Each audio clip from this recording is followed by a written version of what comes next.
এমন ভালো নাই লাগে সংসার, এমন ভালো নাই লাগে এ সংসার। জন্ম মরণ যারা যে সংসারে আছে ভরা, তাই কিবা আছে বলো সার। এমন ভালো নাই লাগে এ সংসার, এমন ভালো নাই লাগে এ সংসার। হরে কৃষ্ণ। তা আমরা এই জগতে এসেছি, আবার এই জগৎ ছেড়ে সবারই চলে যেতে হবে। এটা আসা যাওয়ার স্থান। যেমন দিনের শেষে রাত আসে, রাতের শেষে আবার প্রভাতও আসে। ঠিক আমরা জন্ম নিলে আমাদের কি হবে? মরতেও হবে। তাই গীতাতে বলেছে, যারা এই অক্ষয় জ্ঞান উপলব্ধি করতে পেরেছেন তাদের আর জন্ম হবে না। যে যারা এতটুকু উপলব্ধি করতে পারবে তাদের আর কি হবে না? জন্ম মৃত্যু হবে না। তো এই জন্য এই পৃথিবীতে যদি আমরা জন্ম নিই তাহলে কি মরতে হবে না? আমরা কি সারা জীবন থাকতে পারবো? থাকতে পারবো না, বুঝেছেন? তো এই জন্য আমাদের এই জন্ম মৃত্যু নিয়ে শোক করতে নেই। যারা এই গোপন রহস্য বুঝতে পেরেছে তাদের আর কোনোদিন জন্ম মৃত্যু হয় না। তাই আমাদের জন্ম নিলে কি করতে হবে? মৃত্যুবরণ করতে হবে। তাই শঙ্করাচার্য বলেছেন, পুনরূপী জননম পুনরূপী মরণম পুনরূপী জননী জঠরে শয়নম। কারণ আপনার জন্ম হলে কি হবে? মৃত্যু হবে। আর মৃত্যু হলে কি হবে? পুনরায় আবার মায়ের জননীর ওই জঠরে যন্ত্রণা ভোগ করতে হবে। এই যে জ্ঞান, গীতার বিশেষ জ্ঞান, এই জ্ঞান যদি কেউ হৃদয় দিয়ে উপলব্ধি করতে পারে যে জন্ম হয়েছে তার মানে তো মরতে হবে, কেউ যদি মারা যায় তাহলে কি করতে হয় না? শোক করতে হয় না। কিন্তু যেহেতু মায়ের সংসার, ঠিক আছে, তাই আমরা শোকগ্রস্ত হয়ে পড়ি। আর এটা হওয়া আমাদের প্রয়োজন আছে। যে আমাদের কাছে একটা ব্যক্তি অনেক বছর ধরে ছিল, ঠিক না? সে আমাদের লালন পালন করেছে। সে আমার কারো বাবা হতো, কারো জ্যাঠা হতো, ঠিক না? কারো ভাই হতো, কারো ছেলে হতো। এই যে সম্বন্ধ, এই সম্বন্ধ যদি আমরা ভগবানের সাথে স্থাপন করতে পারি তাহলে আমাদের আর কোনো কি শোক থাকবে না। সম্বন্ধ পাতিয়া ভজে তারে কৃষ্ণ নাই ত্যাজে, আর সব মরে অকারণ। তো এই যে দেখুন, আমাদের সাথে অনেক ব্যক্তির সম্বন্ধ আছে না? আমি কারো জ্যাঠা, কারো কাকা, কারো ভাই, কারো স্বামী, কারো ছেলে, ঠিক না? কারো বন্ধু। এই যে আমাদের সম্বন্ধ সৃষ্টি হয়েছে একে অপরের সঙ্গে, ঠিক না? এটা সম্বন্ধ না? তো এই সম্বন্ধ যদি আমরা ভগবানের সাথে স্থাপন করতে পারি তাহলে কি? তাহলে আমাদের জন্ম মৃত্যু থাকবে না। এই জন্য আমাদের কেউ যদি দেহান্তরিত হয় তাহলে শোক করা উচিত নয়। কারণ কি? কারণ এই পৃথিবীতে আমাদের সাথে যারা যে কদিন থাকে এটা পূর্ব থেকে নির্ধারিত। পূর্ব থেকে কি নির্ধারিত? এটা আমাদের হাতে নয় যে আমার সঙ্গে আমার বাবা কতদিন থাকবে। আমার মাত্র তখন 4 বছর বয়স, আমার বাবা আমাকে ছেড়ে চলে গেছিল। কয় বছর? 4 বছর, বুঝলেন? আজ থেকে প্রায় 30 বছর আগে আমার বাবা চলে গেছিল এই পৃথিবী থেকে। তো এই জন্য আমরা এই পৃথিবীতে এসেছি চলে যাওয়ার জন্য, এই পৃথিবীতে থাকার জন্য নয়। তাই আমাদের কাছে কে কতদিন থাকবে এটা পূর্ব থেকেই কি নির্ধারিত হয়ে আছে, এটা আমাদের হাতে নয়। তাই একদা একজন রাজা ছিলেন, সে রাজার নাম কি? রাজা চিত্রকেতু। আপনারা হয়তো কেউ নাম শুনেছেন, বা আমি আগে হয়তো বলতে পারি, রাজা চিত্রকেতু। এই রাজা চিত্রকেতু ছিলেন একজন মহান রাজা, এবং এত মহান তিনি ছিলেন শিব ঠাকুরের বন্ধু। সে ইচ্ছা করলেই কৈলাসে যেতেন, ঠিক আছে, বিভিন্ন লোকেও যেতেন। এত এত পাওয়ারফুল, এত শুদ্ধ আত্মা, এত ধার্মিক ছিলেন। কিন্তু ধার্মিক থাকা সত্ত্বেও তার ঘরে কোনো সন্তান ছিল না। তা সে বিয়ে করতে করতে একেবারে 99,99,999টা বিয়ে করেছে, বুঝেছেন, শুধুমাত্র একটা সন্তানের আশায়। কিন্তু কি তাদের ঘরে কোনো সন্তান নেই। তো বিভিন্ন জায়গায় যায়, বিভিন্ন ক্ষেত্রে ধর্মস্থানে গিয়ে প্রার্থনা করে, প্রভু সব কিছুই তো দিয়েছ, মান সম্মান প্রতিপত্তি, কিন্তু একটা উত্তরাধিকারী বা যে আমাদের নরক থেকে উদ্ধার করবে, পুত নামক নরক থেকে, এমন একটা পুত্র কন্যা আমাদের দেওনি, কৃপা করো আমাদের। সেরকম প্রার্থনা করে, প্রার্থনা করতে করতে ওনার প্রচুর সাধনা তপস্যা করে, ধর্মাত্মা সস্ত্রীক তপস্যা করে। এখন ওই পথ দিয়ে একদিন নারদ মুনি তার বন্ধুকে নিয়ে কি করছে, তার বন্ধুকে নিয়ে ওই পথ দিয়ে যাচ্ছেন।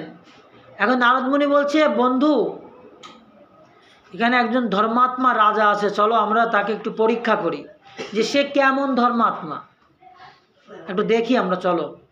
এখন যখন নারদ মুনি সহ তার বন্ধু ওই চিত্রকেতু রাজার রাজ্যে প্রবেশ করেছে, রাজা রাজমহলে গিয়েছে, রাজা দেখতে পেরে, চিনতে পেরে রাজা খুব সৎকার করেছে, আরতি করেছে, পুষ্পমালা নিবেদন করেছে, পাদধৌত করেছে, উপযুক্ত আসন প্রদান করেছে, এবং তাদেরকে বিভিন্ন সুপুষ্ট সুস্বাদু আহার প্রদান করেছে। এত সুন্দর আতিথ্য দেখে তারা খুবই খুশি হয়েছে, না এ সত্যিই কি ধর্মাত্মা। আর আমরা কি করি, যদি আমাদের দরজায় কেউ আসে, কোনো ভিখারি, সাধুরা তো ভিখারি, ভিক্ষার জন্যই কারো গৃহে আসে, শুধু আসে না। তার যদি আসে, আমরা দরজা খুলে যদি দেখি, তখন আমাদের মুখটা অদ্ভুত হয়ে যায় তাদের দেখে, মনে হয় যেন এই যে তারা কি চাইতে এসেছে, ঠিক না? আমাদের এরকম ভাব হয়। গৃহে যদি ভিখারি আসে ভিক্ষা করতে, এসে বলে, তাহলে আমাদের মুখটা কি হয়ে যায়, মুখটা রসগোল্লা হয়ে যায় আমাদের, বুঝেছেন? কিন্তু চিত্রকেতু রাজা কি করলেন, অতিথিদের দেখে, ঋষি মুনিদের দেখে খুব যত্ন করলেন, খুব সেবা করলেন, তারা প্রসন্ন হলেন। বলছে, রাজন আপনি কেমন আছেন? বলছে, মুনিবর আমি সব দিক থেকে কুশল আছি, কিন্তু আমার একটা দুঃখ আছে। সেই দুঃখটা কি, আমার গৃহে কোনো সন্তান নেই, আমাকে আনন্দ প্রদানের জন্য কোনো সন্তান নেই। মনুষ্য জীবন লাভ করার উদ্দেশ্য কি, কৃষ্ণ আরাধনা করা। আর গৃহস্থ জীবন লাভ করার উদ্দেশ্য কি, পুত্র লাভ, কন্যা লাভ হেতু গৃহস্থ জীবন আশ্রয় করা। গৃহস্থ হওয়া, বিবাহ করার উদ্দেশ্য কি, পুত্র কন্যা লাভ করা। এটাই হচ্ছে বিবাহের উদ্দেশ্য, ঠিক আছে? আর কোনো উদ্দেশ্য নেই। বিবাহের উদ্দেশ্য কি, পুত্র কন্যা লাভ হেতু, এটা হচ্ছে বিবাহ। এবং সব দিক থেকে আমি কুশল আছি, কিন্তু আমার ঘরে কোনো সন্তান নেই। তখন নারদ মুনি এবং তার বন্ধু ধ্যান করে বললেন, হে রাজন, তোমার এ জন্মে কি, তোমার 7 জন্ম কোনো সন্তান তোমার লাভ করার কোনো সম্ভাবনাই নেই। শুধু এ জন্মে না, কয় জন্ম, 7 জন্মেও তুমি কোনো সন্তান লাভ করতে পারবে না। তখন চিত্রকেতু রাজা যেহেতু ধর্মাত্মা ছিলেন, আর সাধু ব্যক্তি কি, যেজন কৃষ্ণ ভজে সে বড় চতুর। তা চিত্রকেতু রাজা বুঝতে পেরেছেন, আচ্ছা যে ব্যক্তি আমার 7 জন্মের কথা বলতে পারে, সে চাইলে আমাকে এই জন্মেই সন্তান দিতে পারে। যে আমার 7 জন্মের কথা বলতে পারে, সে চাইলে, কৃপা করলে এই জন্মেই কি আমাকে সন্তান দিতে পারবে। কারণ চিত্রকেতু রাজা ছাই দিয়ে, হাতে ছাই মাখায় এমনভাবে ধরেছে সাধুদের, বুঝেছেন? বাইন মাছ চেনেন না আপনারা, বা কুচা মাছ কাটার সময় কি ছাই লাগে না, সব মাছ কাটার সময় ছাই লাগে, আর বর্তমান ছাই অনলাইনে বিক্রি হয়, বুঝেছেন? যারা বাসা বাড়ি থাকে তারা ছাই কোথায় পাবে? তারা তো আর উড়োনে রান্না করে না, তা তাদের জন্য অনলাইন ছাই পাওয়া যায়।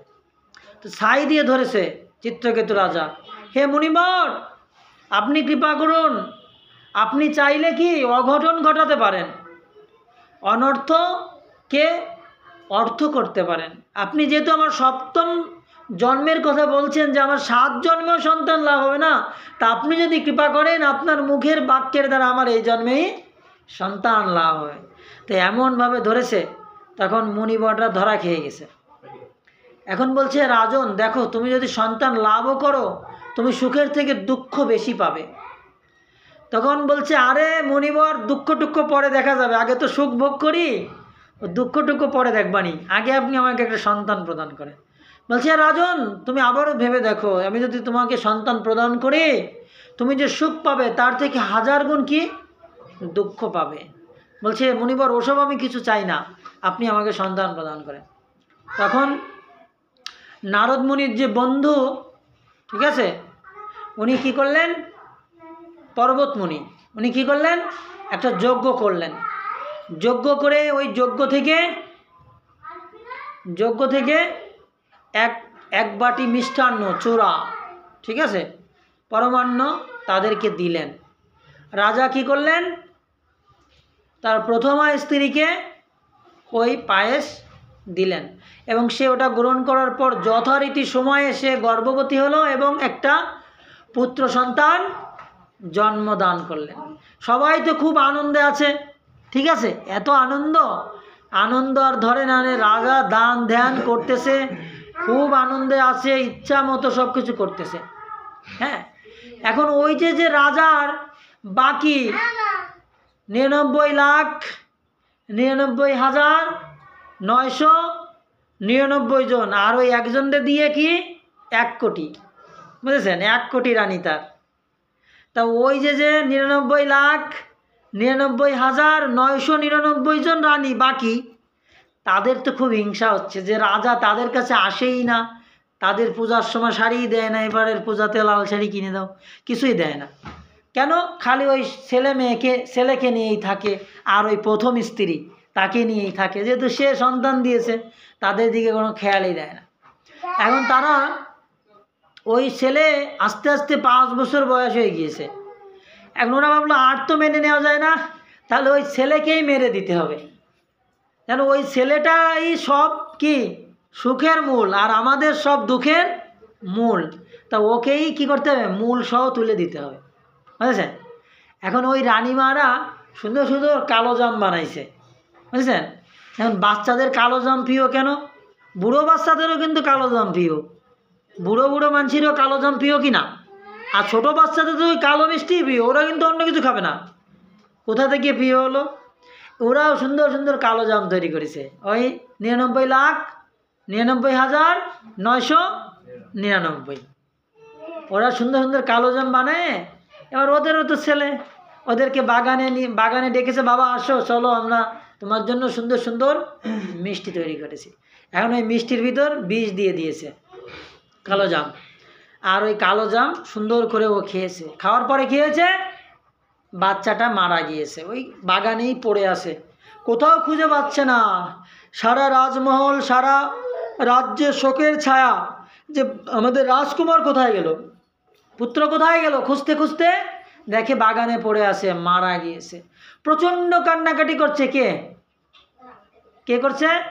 চিত্রকেতু রাজা আর তার সহধর্মিনী, আর বাকি মায়েরা তো কান্নাকাটি করছে, নিয়া কান্না কাঁদতেছে, বুঝলেন? নিয়া কান্না বোঝেন? নিয়া কান্না, দেখানো কান্না কাঁদছে। এখন আর চিত্রকেতু তো পাগল হয়ে যাচ্ছে, মা তো একেবারে মাটিতে গড়াগড়ি দিচ্ছে, হায় কি হলো এত কষ্ট করে একটা সন্তান লাভ করেছিলাম, তাও এইভাবে মারা গেল, এখন আমরা আর বাঁচবো কী করে? হায় হায় ঈশ্বর, এ কি তোমার বিচার? তুমি যদি সন্তান দিবেই তাহলে কেন নিয়ে গেলে? ঠিক আছে, এরকমভাবে আত্মনাদ করছে আর বুকে আঘাত করতেছে। এমত অবস্থায় নারদ মুনি আর তার বন্ধু আবার ওই রাজার গৃহে এসেছে। বলছে, রাজা তুমি কেমন আছো, সুখে আছো? বলছে, কি সুখে থাকবো, এই যে আমার একমাত্র পুত্র আজকে কি মারা গেল। তা বলেছিলাম এ রাজন, তুমি যে সুখ লাভ করবে পুত্র লাভ করে, তার থেকে বেশি দুঃখ পাবে। এখন তুমি দুঃখ পাচ্ছ না। বলছে আমি কি হলো, আমার কি হলো, কে আমাকে পিণ্ড দেবে, কে আমাকে পুত নামক নরক থেকে ধার করবে, আমার কি হয়ে গেল, পুত্র, পুত্র। তখন নারদ মুনি বলছে এ কি তোমার পুত্র? বলছে হ্যাঁ আমার পুত্র। বলছে তাই, আচ্ছা ঠিক আছে। বলছে মুনিবর আমার পুত্রকে জীবিত করে দেন, আপনি যা চাবেন তাই দিব আপনাকে। নারদ মুনি ওই মৃত পুত্রের মাথায় যখন হাত দিল, এবার ওই পুত্রটা উঠে বসেছে। এবার তো খুবই আনন্দিত চিত্রকেতু রাজা আর তার স্ত্রী, আর ওদিকে 99,99,999 জন তো ভয়তে আছে। এ কি, ও যদি বলে দেয় যে আমরা ওকে কালো জামুন খাইছিলাম, তারপরে ওর এই অবস্থা। কিন্তু ও বলছে, ওই পুত্র যখন জীবিত হয়েছে বলছে জীব, হে আত্মা, এরা নাকি তোমার পিতামাতা, দেখো এরা শোক করছে। এখন ওই পুত্র বলছে এরা আমার কোন জন্মের পিতামাতা, আমার তো বহুবার জন্ম হয়েছে, বহু আমার পিতামাতা আছে। কখনো আমি হরিণ, কখনো আমি ব্যাঘ্র, কখনো আমি কুমির, কখনো আমি কচ্ছপ, কখনো আমি জবন, ম্যালেচ্ছ, খস, পত্রলিক, বিভিন্ন জনিতে আমি জন্মগ্রহণ করেছি। সব জনিতেই তো আমার বাবা মা ছিল, ই আমার কোন জন্মের বাবা মা? ঠিক আছে, এরকম বলতেছে। বললে তো ওরা অবাক হয়ে গেছে, কি বলে আমাদের পুত্র, এ আমার কোন জন্মের বাবা মা? তা বলছে পুত্র, তা তুমি এই জন্মে 5 বছরের জন্য কেন এদের বাবা মা হিসেবে গ্রহণ করলে? তখন বলছে রাজন, চিত্রকেতুকে বলছে, হে রাজন, পূর্বজন্মে আমি একজন ভিখারি ছিলাম। কি ছিলাম? ভিখারি ছিলাম। আপনার কাছে আমি ভিক্ষা করতে এসেছিলাম, তখন আপনি ভিক্ষায় আমাকে 1 কেজি আটা দিয়েছিলেন, ঠিক আছে? আর সেই আটা থেকে রুটি করার জন্য আপনি আমাকে কিছু গুঠে দিয়েছিলেন, জ্বালানি, মানে দান করতে হয় পরিপূর্ণ। আমরা কি করি, কেউ আসলে কটা চাল দিয়ে দিই, আর চাল দিয়েও কি করবে, দান করলে চাল দিতে হবে, চালের সাথে ডাল, তেল, লবণ, হলুদ সব কিছু, যাতে ওইটা করে ভগবানকে দিয়ে খেতে পারে। তাই উনি কী করলেন, আগের দিনে এরকম দান করতেন যে শুধু আটা দিত না, তার সঙ্গে আরও যা যা লাগবে, আগুন জ্বালানোর জন্য যে গুঠে লাগবে কাস্তে, সেটাও দিতেন। তা আপনি আমাকে 1 কেজি আটা দিয়েছিলেন, আর এটা থেকে রুটি তৈরি করার জন্য আমাকে কিছু গুঠে দিয়েছিলেন। কে দিয়েছিলেন? গুঠে। তা সেই আটা দিয়ে আমি 5টা রুটি করেছিলাম। কয়টা? 5টা, ঠিক আছে। আর আমি এই 5টা রুটি খেয়েছিলাম, তাই আমি আপনার 5 বছর আপনার পুত্র রূপে আপনার ঋণ শোধ করে গেলাম। কয় বছর? 5 বছর, ঠিক আছে। আর এই যে আমার মা দেখছেন না, 99,99,999, আপনি যে গুঠে দিয়েছিলেন, ওই গুঠের ভিতর এই 99,99,999টা পোকা ছিল।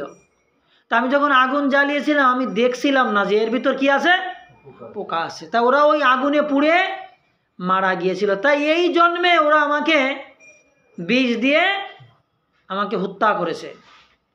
যেহেতু আগের জন্মে আমি ওদের হত্যা করেছিলাম, এবং আপনি আমাকে যে 1 কেজি আটা দিয়েছিলেন, তা দিয়ে আমি 5টা রুটি করে খেয়েছিলাম। তা আমি এই 5 বছর আপনার পুত্র রূপে আপনার ঋণ শোধ করলাম। আর ওই যে আমার মায়েরা, ওদেরকে আমি মেরেছিলাম ওই পোকা রূপে, তাই ওরা আমার মা হয়ে জন্মগ্রহণ করেছে, এবং কি করেছে, ওরা আমাকে বিষ দিয়ে এই জন্মে মেরে ফেলেছে। তো এই যে যা কিছু হচ্ছে, এগুলো আপনার আমার কর্ম। এটা বিধির কোনো হাত নেই। আমরা যেরূপ কর্ম করেছি সেই রূপ ফল আমরা ভোগ করছি। তাই এ রাজন, আপনি শোক করবেন না, কারণ আপনার যতদিনও আপনার ঋণী ছিল, ততদিনও আপনার পুত্র ছিল, ততদিন হে রানীমা সে আপনার ছেলে ছিল, ঠিক আছে। যেদিন তার ঋণ শোধ হয়ে গেছে, সে কি এই পৃথিবী থেকে চলে গিয়েছে। এতটুকুই তার ঋণ ছিল আমাদের উপর বিগত জন্মের, সেটা শোধ হলে কি হবে, সে চলে যাবে। এটা ভাগবতমে আছে, চিত্রকেতু রাজার উপাখ্যান। আপনারা সবাই ভাগবত থেকে অধ্যয়ন করবেন। বৃত্তাসুর 6ষ্ঠ স্কন্ধ, ঠিক আছে, ওইখানে আছে বৃত্তাসুর। এই চিত্রকেতু রাজা পরবর্তীতে কি হয়, অভিশাপ প্রাপ্ত হয়ে বৃত্তাসুর অসুর হয়ে যায়। পার্বতী অভিশাপ দেয় ওনাকে। শিব ঠাকুরের বন্ধু চিত্রকেতু রাজা, এনাকে পার্বতী অভিশাপ দেয়, তাই বৃত্তাসুর হয়ে যায় পরবর্তীতে। বুঝেছেন? অনেক উপাখ্যান, ভাগবত সত্যি উপাখ্যান। তো এখানে কি বলছে যে যতটুকু আপনার প্রতি সে ঋণী আছে, সেই কয়টা দিন আপনার ঋণ পরিশোধ করে সে কি করবে, চলে যাবে। এটা হচ্ছে যাওয়া আসার জগৎ। তাই বলছে রাজন, আপনি শোক করবেন না। শোক করলে কি হবে, আপনার দুঃখ বর্ধিত হবে। এই পৃথিবীতে কেউ কারো নয়, আমরা কেউ কারো নয়। যেমন নদীতে কচুরিপানা আসে, দেখেছেন? কচুরিপানা এসে স্রোতের সময় এসে একটা জায়গায় বাধাপ্রাপ্ত হয়, সেখানে বেঁধে পড়ে এবং কিছুদিন থেকে ও আরও বংশ বিস্তার করে। দেখবেন ওইখানে গাদি হয়ে যায় না? আস্তে আস্তে গাদি হয়, ফুল ফোটে, এবং পরবর্তীতে যখন আবার পুনরায় জোরে জলপ্রপাত আসে, ছন্ন বিচ্ছন্ন হয়ে আবার কী হয়, ভেঙে চলে যায়। তা আমরাও ওইরূপ ভেসে এসেছি স্রোতের প্রবাহে। দেখুন আমরা কে কোথায় ছিলাম, মাতৃগর্ভে কিভাবে এলাম, ঠিক না? একজন আমার ভাই হয়ে গেল, একজন আমার স্ত্রী হয়ে গেল, একজন আমার কন্যা হয়ে গেল, একজন আমার পুত্র হয়ে গেল, একজন আমার মা হয়ে গেল, একজন আমার বাবা হয়ে গেল। ঠিক আমাদের লাইফটা কচুরিপানার মতো, বুঝেছেন? তাই এই জন্য আমাদের শোক করার কোনো দরকার নেই। যাকে হারিয়েছেন তাকে যদি আপনি আপনার মনে করেন, সে আপনার কাছে আছে, বুঝেছেন? সে যখন মারা গেল তখন তার দুটো হাত ছিল, দুটো চোখ ছিল, দুটো কান ছিল, নাক ছিল, সব কিছুই ছিল, কিন্তু তার ভিতর কি ছিল না, একটা জিনিস ছিল না, ভগবান। তা সে যেহেতু নাই, তখন আপনি কি করেছেন, তাকে ছেড়ে দিয়েছেন, ধরে রাখেননি তাকে। একটু যখন তাকে নিয়ে এসেছেন, ঘরেও ঢুকাননি, ঢুকাইছেন, বাইরে থেকেই তাকে বিদায় দিয়ে দিয়েছেন। এটা হচ্ছে জগৎ, এটা হচ্ছে জগতের কি খেলা। এই জন্য আমাদের শোক করার কিছু নেই, এটা হতে থাকবে, অনাদিকাল ধরে এটা হচ্ছে, এটা হতে থাকবে। যেমন শনিবারের পর কি বার আসবে, রবি সোম মঙ্গল বুধ বিষ্ণু শুক্র শনি, কেউ বন্ধ রাখতে পারবে? কেউ বলবে আমি ঠিক আছে 2 দিনের জন্য রবিবারকে দাঁড়িয়ে দিলাম, রবিবারের পর আর সোমবার আসবে না, হবে এরকম? ঠিক জন্ম মৃত্যু জরাব্যাধি কি আসতে থাকবে। আপনি যদি মনে করেন যে সে আপনার কাছে আছে, অবশ্যই সে আপনার সাথে 1000 বছর বেঁচে থাকবে, আপনি যতদিন বেঁচে থাকবেন। আর আপনি যদি মনে করেন যে সে নেই, সে চলে গেছে, তাহলে সে জীবিত থাকলেও কোনো লাভ নেই। সে আপনার কাছে আছে। সে মারা গিয়েছে মানে কি, সে আগেও যা ছিল, তার হাত পাও সব কিছুই ছিল না। মারা গিয়েছে মানে কি, তার ভিতর থেকে কে চলে গিয়েছে, তার ভিতর থেকে ভগবান চলে গিয়েছে। এজন্য কি সে চলে গিয়েছে, মারা গিয়েছে আমরা বলি না, কিন্তু সে কোনোদিনও মরে না, আত্মা কোনোদিনও মরে না। আত্মাকে না জলে শুকানো যায়, না জলে ভিজানো যায়, বাতাসে শুকানো যায়, অস্ত্র দ্বারা কাটা যায়, কিছুই করা যায় না। আত্মা হচ্ছে কি চিন্ময়, চিরন্তন, এ সব সময়ই থাকবে, ঠিক আছে? আত্মাটা আপনার নামের মতো, ব্যক্তি চলে যায় কিন্তু নামটা থেকে যায় না। হ্যাঁ, বাপ্পিদা, তা বাপ্পিদা যে ব্যক্তি সে চলে গেছে, কিন্তু নামটা সব জায়গায় রয়ে গেছে, কিন্তু সব জায়গায়, ঠিক আছে? মানুষ সবাই মারা যায়, বুঝেছেন? এই করোনার সময় অনেক মানুষ মারা গেছে না, তার ছেলে পেলেও তাকে টাচ করেনি, কেউ তাকে দেখতে আসেনি, কিন্তু আমাদের বড়দা যখন চলে গেলেন, দেখেন 1000 লোক তাকে দেখতে এসেছে না। এর থেকে বড় প্রাপ্তি আর কিছু নেই। আমি মারা গেলেও হয়তো 10 জন 20 জন 100 জনই আসবে, কিন্তু এই রোগ আমি এখনো কোনোদিন দেখি নাই। এটা হচ্ছে বড় প্রাপ্তি। মরণে হাসিবে তুমি, কাঁদিবে ভুবন, এমন কিছু করতে হবে মরণের সময় আমি হাসতে হাসতে মারা যাব, আর সারা পৃথিবী কান্না করবে। এটা হচ্ছে আমাদের মনুষ্য জীবন হওয়া উচিত। আপনি অনেক কিছু করলেন, অনেক প্রতিপত্তি ধন সম্পত্তি অনেক কিছু করলেন, কিন্তু লোকে দেখলে পিছনে আপনাকে থুতু ফেলে, এরকম জীবনের কোনো লাভ নেই, বুঝেছেন? এই বরদার নির্যানের সময় দেখলাম যে ভক্তরা মানুষ এরকম হতে হবে, তার এটাই জীবনের সব থেকে বড় প্রাপ্তি, আর কিছু দরকার নেই। এই এতটুকু যে হিন্দু মুসলমান মেথর মুসি কেউ নেই, সবাই তাকে দেখতে আসছে, শুধু ওই বাড়ি পর্যন্ত না, শ্মশান পর্যন্ত গেছে মুসলমানরা, বুঝতে পেরেছেন? এর থেকে বড় প্রাপ্তি আর নেই। তো এইরূপ মৃত্যু সবার যেন হয়, সবাই যেন এরকম মরণে হাসিবে তুমি কাঁদিবে ভুবন, এমন মৃত্যুবরণ কর। মৃত্যু সবার আসবে, কিন্তু মৃত্যুর জন্য প্রস্তুত হতে হবে যে আমি আস্তে আস্তে মারা যাব, বুঝেছেন? আর সারা পৃথিবীর লোক কি কান্না করে যদি শোনে অমুক একটা ব্যক্তি চলে গেছে, না ও খুব ভালো ছিল, যখনই দেখা কথার সাথে সাথে একটা হাসি দিয়ে বলতে কেমন আছেন, কেমন আছো। লাস্ট আমাকে বলছে প্রভু জন্মাষ্টমীতে গেছিলাম আপনার ওইখানে, আমি একদিন আসতেছি নামহট্ট, এখানে গাড়ি লক করতেছি, বর্দা বলতেছে প্রভু নামহট্টে ওই জন্মাষ্টমীতে গেছিলাম কিন্তু রাত্রে, বুঝেছেন? তো এইরূপ যে মানুষের কিছু ব্যবহার, কিছু স্মৃতি মানুষের কিছুদিন মনে থাকবে, সারা জীবন কিছু মনে থাকবে না, থাকবে? থাকবে না। কিন্তু এটাই হচ্ছে বড় প্রাপ্তি। এই জন্য শোক করা যাবে না। যে চলে গেছে তাদেরকে আপনি যদি মনে করেন না সে আমার কাছে আছে, তাহলে সে আপনার কাছে থাকবে, চিরদিন থাকবে। আমার বাবা মারা গেছে 30 বছর, এখনও আমার মা প্রত্যেক দিন সন্ধ্যায় ঝড় বৃষ্টি হোক বাবার ওইখানে সন্ধ্যা প্রদীপ জ্বালায়, যতই ঝড় বৃষ্টি হোক না কেন সে এখনও জ্বালায়, 30 বছর ধরে জ্বালাচ্ছে। তার মানে কি তার কাছে আমার বাবা। আমাদের কিন্তু মনেই নেই, মনে থাকেই না বাবার কথা, কিন্তু সন্ধ্যা হলে মা কি করে, আগে ঠাকুরদের সন্ধ্যা লাগিয়ে বাবার ওইখানে একটা ধূপ একটা দীপ নিত্য দিয়ে আসবে। 30 বছর ধরে তিনি কি করছেন, এটা করছেন, মানে কি তার কাছে তিনি রয়েছেন। তো এইরূপভাবে যদি আপনি মনে করেন যে না সে আছে আমার কাছে, চিরদিন থাকবে। আপনি যতদিন থাকবেন সে আপনার সাথে থাকবে, সে আপনার সাথে কথা কইবে, সে আপনাকে দেখা দিবে। কিন্তু আজ যদি মনে করেন যে সে চলে গেছে আর কি করবো, গেছে যা গেছে গেছে, সব হচ্ছে কি, সব হচ্ছে ফার্স্ট ইজ কি West paper, present is news paper, ঠিক না? এরকম যদি মনে করেন তাহলে কি ওই নিউজ পেপারই একদিন ওয়েস্ট পেপার হয়, একদিন পরেই হয়ে যায়। আজকের ডেটের যে নিউজ পেপার তার অনেক মূল্য, কিন্তু আগামী দিন তার আর কোনো মূল্য থাকবে না। সেটা খাবারের দোকানে সিঙ্গারা পাঁপড় বহন করবে, বুঝেছেন? এই জন্য ওয়েট পেপার নিউজ পেপারও দরকার নেই। এটাকে কি পেপার করে রাখবেন, এটাকে কি পেপার করে রাখবেন, একদম হৃদয়ের খাতায় রাখতে হবে, বুঝেছেন? এটা একটা এমন বন্ধন, এমন সম্পর্ক যা যদি আপনি জীবিত রাখেন, আপনি যতদিন থাকবেন ততদিন জীবিত থাকবে, বুঝেছেন? 2 দিন কান্নাকাটি করে তো সবই ভুলে যাব, ঠিক না? আজকে দেখুন যারা অসহজ তারা সব থেকে পরম পবিত্র। অন্যান্য দিন আপনারা হয়তো আমিষ খেতেন, ঠিক না, মাছ খেয়ে নামহট্টে আসতেন, তা সেই দিনের থেকেও কিন্তু আজকে আপনারা পবিত্র যারা অসহজ। আমাদের সমাজে একটা কুসংস্কার আছে যে এই অসহজকালে যদি কোথাও যাওয়া হয়, কারো ঘরে যে বসা হয়, তাহলে কি হবে, সেটা অপবিত্র হবে, ধুয়ে দিতে হবে।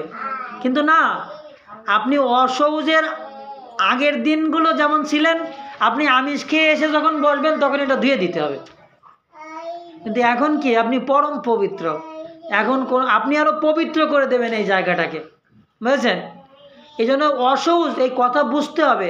যেমন 3 প্রকারের কর্ম আছে, কর্ম, অকর্ম, বিকর্ম। বলেন তো কোনটা শ্রেষ্ঠ, কোনটা শ্রেষ্ঠ? অকর্ম। ঠিক অসহজটা শব্দটাও ওই রকম। আপনি অসহজ মানে কি, মানে এই কয়দিন আপনি পূর্ণরূপে সব রকম অসহজ থেকে মুক্ত থাকবেন, তাই এটাকে বলা হয় অসহজকাল। কথা বুঝতে পেরেছেন? অসহজ কেন বলা হয়, যে আপনি এই কয়টা দিন পূর্ণরূপে যত প্রকার অপকর্ম অসহজ আছে তার থেকে আপনি মুক্ত থাকবেন, তাই এই কালকে বলা হয় অসহজকাল। তার মানে কি আপনি অশুদ্ধ না, কিন্তু অসহজ মানে অশুদ্ধ না, শুদ্ধ, অনেক শুদ্ধ। এই জন্য আমাদের একটা কুসংস্কার আছে, প্রথা সমাজে আছে এই, কিন্তু এটা না, বুঝেছেন? এই জন্য ভয় পাওয়ার কিছু নেই। এটা হচ্ছে পরম পবিত্রতার সময়। এই 11 দিবস হচ্ছে কি পরম পবিত্রতার সময়। যেমন আমরা আমাদের বাবা মাকে কি করি, তুলসী তলায় ক্ষীর জল দিই না। এই ক্ষীর জলটার মানে হচ্ছে এই 11 দিনের আগে আমার বাবা মা কিছুই গ্রহণ করবেন না, কারণ তারা তো দেহই লাভ করবেন না। এই 11 দিন ধরে তাদের দেহটা গঠন হবে, তারপরে তাদের ক্ষুধা লাগবে, তাই একাদশ দিবসে শ্রাদ্ধ করে তাদেরকে ভগবত প্রসাদ দেওয়া হয়, বুঝেছেন। আর এই কয়দিন তাকে আহ্বান করা হয় শ্রদ্ধা নিবেদনের জন্য। এই জন্য গঙ্গা জল তুলসী দুগ্ধ দিয়ে তাকে আহ্বান করা হয় তুলসী তলায়। কেন জানেন? কেন জানেন? কারণ এই যমদূতেরা ওই আত্মাটাকে নিয়ে এসে তুলসী তলায় রাখে, বুঝেছেন। 11 দিনের প্রত্যেক দিন ওই পুত নামক নরক থেকে ওই আত্মাকে নিয়ে এসে তুলসী গাছের নিচে রাখবে তার গৃহ অঙ্গনে।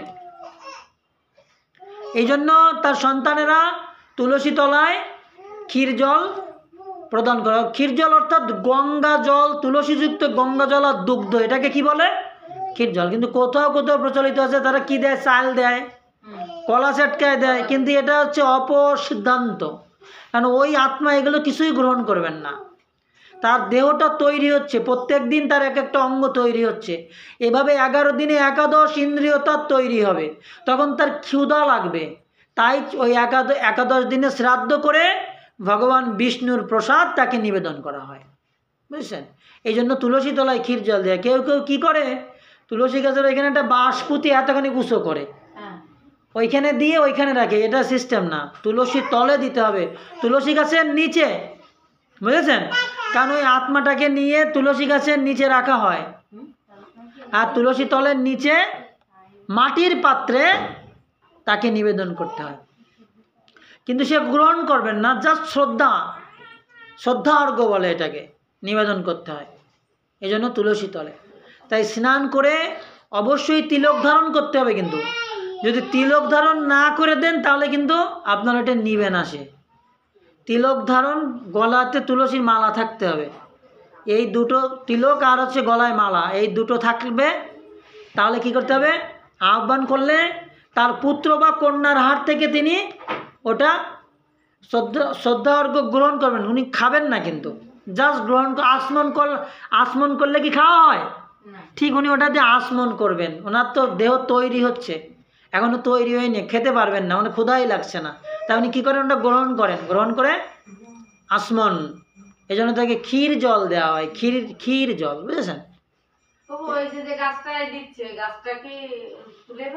না না না, গাছ তোলা যাবে না, গাছ ওখানে থাকবে, গাছে কোনো সমস্যা নেই, গাছ তোলা যাবে না।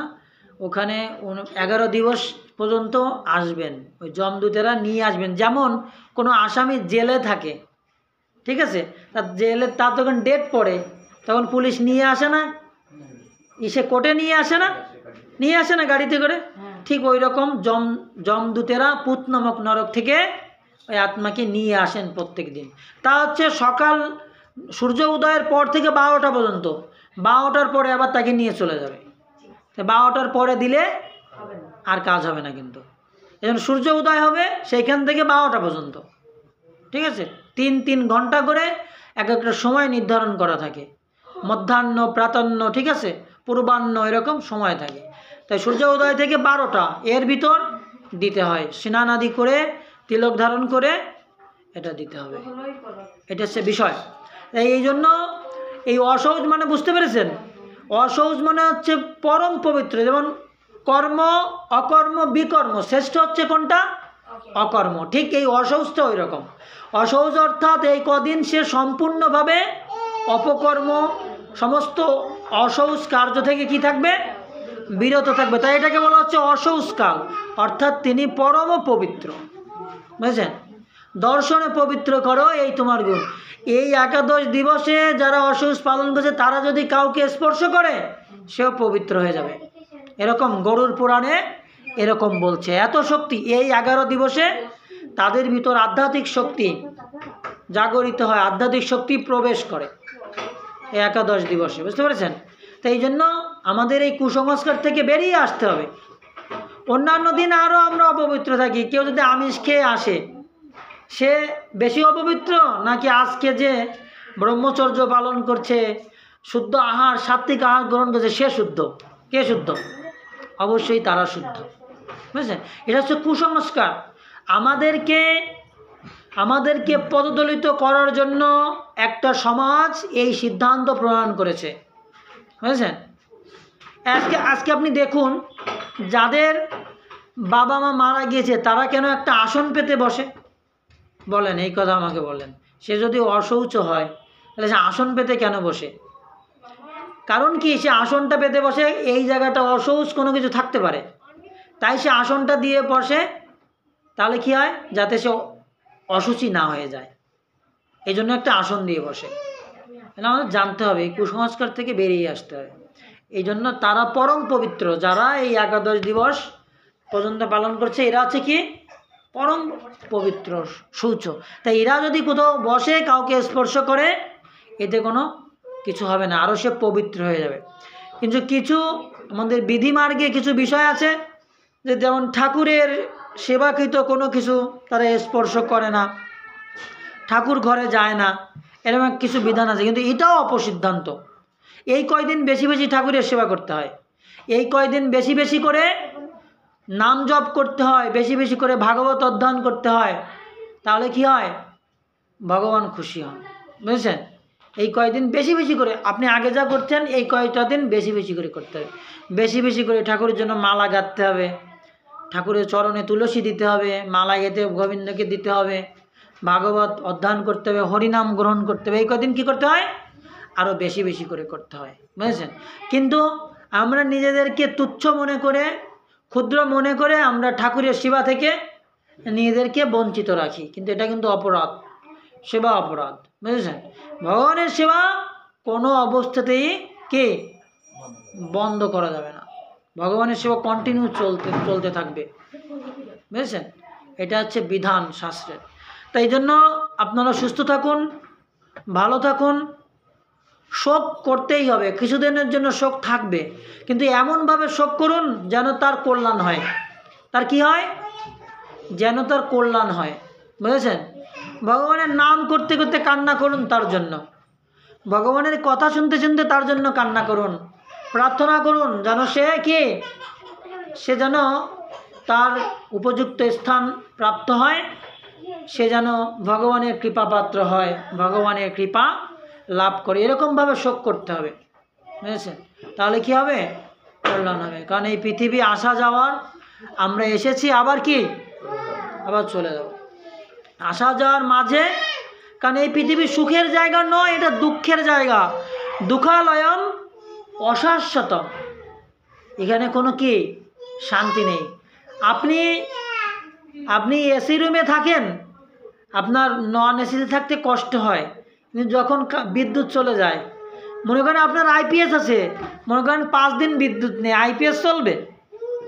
মনে করেন জেনারেটর চালাবেন, সারা শহরে তেলই নেই, তেল শেষ, সাইক্লোন হচ্ছে, জেনারেটর চালাতে পারবেন? পারবেন না। তখন আপনার কষ্ট হবে, কারণ এই পৃথিবীতে আপনি চাইলেও সুখ পাবেন না, কারণ এই পৃথিবীটা দুঃখের জায়গা। যদি আপনি মনে করেন আমি সুখী, আমার একটা গাড়ি আছে, আমি সুখী, আমার একটা বাড়ি আছে, আমার একটা ফ্ল্যাট আছে, আমার ছেলে বড় ইঞ্জিনিয়ার, ডাক্তার, ঠিক না, আইপিএস, বাংলাদেশে বিসিএস বলে, ঠিক আছে, এসপি, আইজিপি বলে, আমি অনেক খুশি, আমি অনেক ধনী। কিন্তু এই পৃথিবীতে কেউই সুখী নয়, এটা সুখের জায়গা নয়। দুঃখ আমাদেরকে আসবেই, যেমন রাতের পর দিন আসে, দিনের পর কি রাত আসে, যেমন সুখের পরে কি আসবে, দুঃখ আসবে। যেমন সাপোজ আপনারা সুখে ছিলেন, হঠাৎ করে কি হলো, দুঃখ পেলেন, তো পেলেন না কি না, হঠাৎ করেই পেলেন কি না, এটাতে আমাদের শিক্ষা নিতে হবে। এরকম আমাদের কেন হয় আমাদের জীবনে, আমাদেরকে ভগবান শিক্ষা দেয়, আরে জীব এখনও তুমি শিক্ষা নাও, এই পৃথিবীতে কোনো সুখ নেই, শুধু দুঃখ। তার ভিতর দিয়ে যদি তুমি হরিভজন করো, গৌর গোপালের সেবা করো, তাহলে সেই নিত্যধামে চিরসুখের জায়গায় কি তুমি ফিরে যেতে পারবে। বুঝেছেন? তো এইটা হচ্ছে বিষয়। এই জন্য কেউ হচ্ছে দেখে শেখে, আর কেউ হচ্ছে ঠেকে শেখে। বুঝেছেন? কেউ অপরেরটা দেখে শেখে, আর কেউ নিজে দুঃখ পেয়ে শেখে। কেউ দেখে শেখে, আর কেউ ঠেকে শেখে। এই জন্য আমাদের শিক্ষা নিতে হবে, দুঃখ পাওয়ার কিছুই নেই, আসা যাওয়ার সংসার। ভগবানের কাছে নিত্য প্রার্থনা করুন, সব কিছু গোবিন্দ লিখে রেখেছে আগে থেকে আমাদের কর্ম অনুযায়ী। তো সবাই ভালো থাকবেন, সুস্থ থাকবেন, এই প্রার্থনা রেখে আজকের এই ভাগবত কথার বিশ্রাম রাখছি। হরে কৃষ্ণ কৃষ্ণ কৃষ্ণ কৃষ্ণ হরে হরে, হরে রাম রাম রাম হরে হরে। জগৎগুরু শিল প্রভুপাদ কি, আপন আপন গুরুদেব আচার্য বর্গ কি, সাপ্তাহিক নামট্য কি, গৌর প্রেমানন্দে।